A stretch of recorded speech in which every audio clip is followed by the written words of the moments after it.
What's up, guys? Wiggy here, workingclassfitness.com. My buddy Ronnie sent me an email here the other day and asked me a really good question I wanted to share with you guys.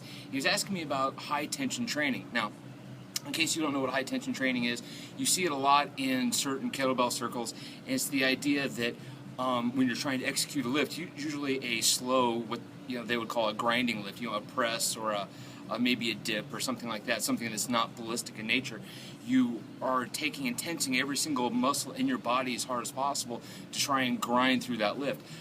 Even muscles that aren't used within the actual execution of the movement itself. So if you're doing, let's say, a press, you'd be tensing not just your shoulder girdle, your shoulders and traps and chest and everything else, but you would be tensing your core, of course, because you'd be standing, but also your ass, your legs, everything all the way down to your toes, let's say, just creating high tension all the way throughout your body.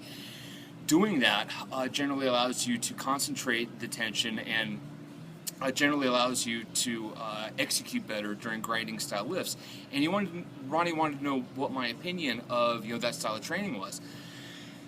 My opinion on something like that is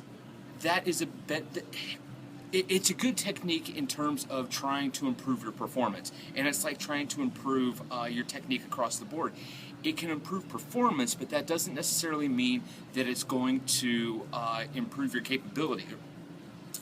So just because you can improve what you can do doesn't mean it has any transfer. Again, not picking on anybody necessarily here, but within the kettlebell community, you'll see a lot of these skinny guys that can employ a lot of these high tension techniques and really good, excellent form and this and that, and they can end up pressing really heavy kettlebells. The issue or the thing is then when you see them try and transfer over, let's say, to dumbbells or to a heavy barbell or anything else other than that one specific movement that they've practiced and they're getting good at, it doesn't carry over. They're not any stronger.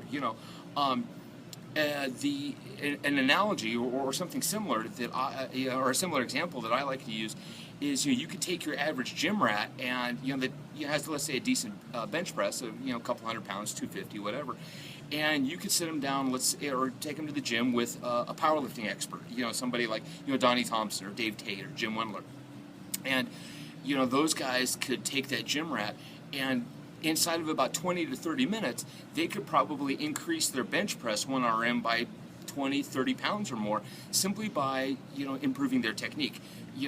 Teach them, to spread the bar, how to arch appropriately, squeezing the shoulder blades together, exactly what, where to bring the bar down on the chest, how far out to flare the elbows, et cetera, et cetera. So their 1 RM would go up, but that doesn't mean they're necessarily any stronger. I mean, could they, at the end of 20, 30 minutes, let's say, if their 1 RM has gone up on the bench press, could they go add another 15, 20 pounds onto their weighted dip? The answer would be no.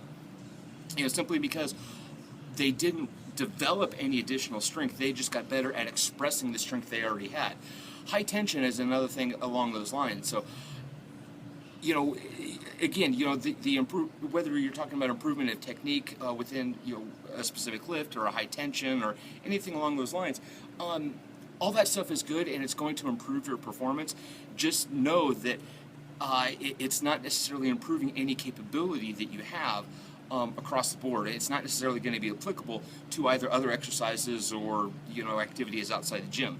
Just know that is kind of what your new benchmark is. So if you go in and you improve your bench press technique and all of a sudden your 1 RM goes 20 to 30 pounds up, know that that's now kind of your benchmark. That's where you have to increase from, not where you were before. So in a few months' time, you still need to be good at that improved technique so that you have a baseline to compare from, and you're comparing apples to apples. You don't want to be comparing improper technique or let's say poor technique to better technique. If you're talking about the high tension, let's say, you don't want to be comparing loosey-goosey form to real high tension form, whether it's between now and later and then after that and what have you. Always be comparing apples to apples there. So that's it for this video.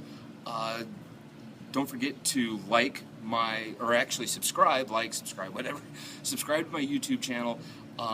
Like and share this video on Facebook, tweet it out to all your pals. At the end of this video, you're going to find a link. You can sign up to my newsletter. I'll let you know when all the new YouTube videos come out. I'll send you daily tips and muscle building advice and conditioning advice and how to get in fighting shape, and I'll even send you a free sample of Working Class Fitness Killer MMA workouts. Sound good? Good deal. We'll see you on the flip side.